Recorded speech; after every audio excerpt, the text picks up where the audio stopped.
Get on these a lot.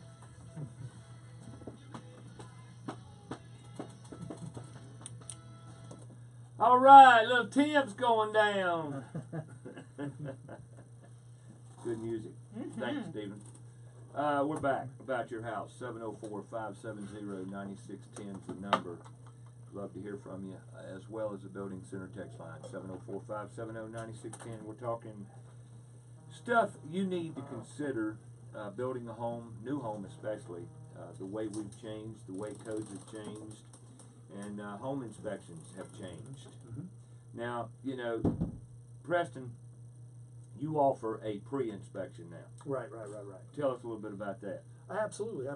Well, you know, I talk to real estate agents a lot, and I said, you know, how many of you guys, and you know, buyers and sellers, how many of you ever experienced a deal blowing up? And they all of them have. And the two predominant reasons are either the home inspection or, you know, the valuation, the appraisal of the house. And I know Mike can talk about that too. The home inspection, I feel like a deal should never blow up because of a home inspection. This is why. I don't think a deal ever has blown up because of a home inspection. I think a deal has blown up because of the timing of when the home inspection was done. And what I mean by that is, you know, you got a buyer and seller here. Seller comes down, buyer goes up. There's some sort of financial, what do you call it, where they come together. You know, both people give in a little bit, right? Sure. Then Compromise. Compromise, thank you. Then you do a home inspection, and now you've got a whole new set of problems, you know, $7,000, $8,000, $10,000 worth. Both these parties have already compromised. Nobody wants to compromise twice. Like, look, I already come down on my price. I'm not coming down anymore. Or I already gone up on what I was going to pay, and now you asking me, you know, I'm not doing that. So I've always felt like if we found out those problems before we had our financial compromise, either A, they would have been, you know, negotiated, or B, the deal wouldn't have happened at all, and people wouldn't be wasting all their time, energy, and have their stuff on the moving truck. You know, so I've always been a firm believer of pre-inspections. It's basically pre-listing inspection. Have the house inspected before you put it on the market. So the problem with that has always been, you know, you try to get the seller to pay for it, and you know, it's like, hey, Mr. and Mrs. Seller, I want you to pay, you know, $400 or $500 to get your home inspected. And this guy's gonna come in and call you baby ugly, and then you know you're gonna have to fix all this stuff, and then the buyer's gonna come in with another inspector, and he's gonna call you baby ugly, and you're gonna have to fix it all over again. It's a hard sell. I get it. If I was a seller, I wouldn't want to do it either. So we thought, well, man, is there a way we could do this better? And I thought about the way we buy cars, like Carfax and things like that. You know, you can buy the inspection report for like $10 on a car. I mean, I bought a car I didn't even see. And I thought, well, why can't we do that with houses? So we have a program where we do the inspection ahead of time. You know, I'm homeinspectioncarolina.com, but this is called inspectedhouses.com. But basically what happens is the report is for sale online for the house for $19.95, $20. That money goes back to the seller to help them offset that cost, because that was their initial objection to it to begin with. Now, will they sell it, you know, enough times to cover the $400 or $500? Probably not. But they'll get a little bit of money back. It'll offset some of their costs. But the big thing is it'll keep that deal from blowing up on the back end, because they know about the problems before they have that financial negotiation. And nobody's surprised or hit with a bombshell, and you know, they don't have to negotiate twice. And people don't like negotiating twice. You know? So that's where we are with that. Cool. When did you start that? We started working on it about a year ago, but we didn't really get it, the website and everything, working until this summer. And you know, we've been out of beta testing now about 2 months. Right. Gotcha. It's working. We've got a couple out there. I like that concept. If the seller gets their own home inspection, because when the buyer brings a home inspector, there's always that perception that home inspector is biased for the buyer. Right. And coming up with things.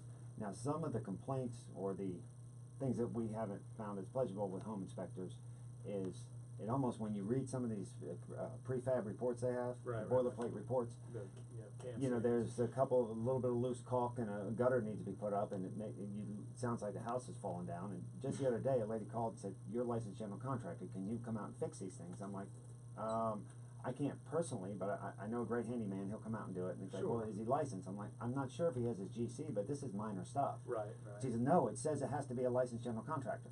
You know, and she was all, you know, terrified of that. And those boilerplates. I got multiple things I want to say. I'm just sitting here going, all right, which thing do I want to say first? A couple of things. I have to apologize for all my home inspector brethren because we have these, we're licensed by the state, and every year we have this CE. And I don't totally agree with this, but they came up with this DDID, describe the implications and further, and it drives me crazy. It's like we're supposed to recommend, the way I've done it is just recommend a qualified person. That's what I say. But it does seem crazy to, you've got a loose toilet. I got to get a plumber to come out here and tighten that bolt. I mean, that's crazy because then I would have to get a plumber, electrician, 5 different, and it costs $150 for every single one of them just to pull up in the truck. Mm-hmm. When it's all small stuff, can't we get a good handyman to fix? Now, obviously, if there's something, you've got to change out a water heater or circuit breaker or whatever. Yeah, we need a qualified person, but just that general handy stuff. Now, can I go back to something else you said? There's always this assumption that the seller's trying to hide something. Buyer beware, protect the buyer. But I have also seen sellers being taken advantage of. Because the home inspector come in and do the home inspection, and then, I'm not saying all, but I've seen it, where buyer has, their cousin who does, contracting, give these crazy estimates to get them down on the price of their house. This, in a perfect world, I think seller and buyer both should have an inspection. They both have a real estate agent, you go into court, you both have a lawyer. I think they should both have an inspector to protect their interests. Now, there's always this thing, well, that inspector's going to come in and find something the other inspector didn't. Here's my take on that. What we're trying to do is find the big deal-killing things. I can go behind any inspector and find some small stuff. Oh, yeah. Any inspector can come behind me absolutely. and find some small stuff because it's a subjective thing. Now, if I missed a rotten band seal right behind the front porch there, I didn't do my job. Now, so I've always said if they find something, a couple $1,000s or more, I'll refund them money for that pre-inspection because I should have found it. But it's all in setting expectations. We got to be realistic. You know what I mean? I mean, if Ray goes out and looks at a house today, even Ray, and he's been in this business forever, I bet you I could go behind him and find 1 or 2 little things. Oh, sure you could. And Absolutely. he could do it to me, and I'm the home inspector. I mean, that's just the nature of it. But we both should have seen that big hole in the ceiling. Right, exactly. Mike? Just want to touch on that point. Both buyer and seller should get a home inspection. That's what I wish. And that would be ideal. I think that's a great idea. But one of the things we run into in this business, our task is to actually get things done for people. Sure. Get them done in an affordable manner. Right. And this business, you should have a condition crawl, you should have a dehumidifier under there, you should have a home inspection, you should have a radon system, you should have all this stuff. In a perfect world, if we have all that stuff, well, that house that appraises for $350,000 costs them $425. Right. And so we're always balancing that. What do you need? What do you not need? I mean, I saw a video, 5 dumb ways to build in the South or something like that, and it said you shouldn't do this, you never do that, and it's like, okay, that house is going to cost you $75,000 more than it's worth. Right. So Well, sometimes and a buyer's just looking at cost per square footage, and the builder in the next so is the neighborhood appraiser. over did it as cheap as he could. Well, that's Let's talk more about this when we get back. You want to? Let's do it. 704-570-9610 is the number of Home Inspection Carolina, as well as Palmer Homes in the house. We'll be right back. Well, and the other thing is, I mean, you're exactly right, but